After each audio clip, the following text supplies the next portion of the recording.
Long ago, in a quiet village surrounded by rolling hills, a chief and his wife prayed many years for a child. At last, their prayers were answered. A baby boy was born, strong and beautiful, and on his chest was a shining mark shaped like a crescent moon. The villagers whispered in awe, "This child is special," the elders said. "He is touched by destiny." But not everyone was happy. The chief had other wives who were jealous. They had no children of their own, and they feared that the moon-marked boy would one day become chief and rule over them. As days went by, many visited the palace bearing gifts for the baby. The people loved him, and that made the jealous wives even angrier. One night, while the chief was away and the queen deeply asleep, the jealous women carried out a wicked plan. They stole the child from his bed and took him deep into the forest. There, beneath a great baobab tree, they abandoned him, hoping wild animals would finish their cruel work. But destiny does not sleep.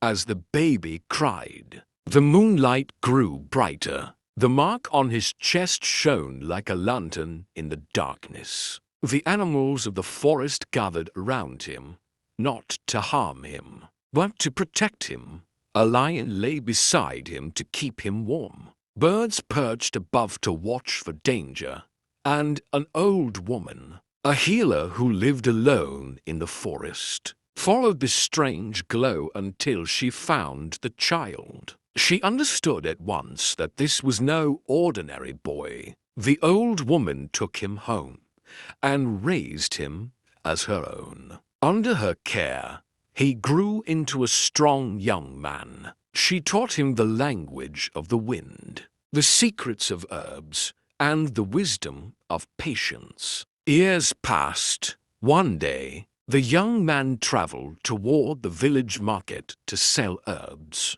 The moment he entered the village, people stared. The crescent moon on his chest shimmered in the sunlight. The chief, now old and grieving the loss of his son, saw the young man and felt his heart tremble. "Who are you?" the chief asked. The young man told the story of how he was found beneath a baobab tree, shining in the moonlight. The chief ordered the jealous wives to be brought forward. Trembling, they confessed their crime. The village gasped, but the young man, filled with the wisdom of the forest, spoke gently. "Let justice be done," he said, "but let bitterness end here."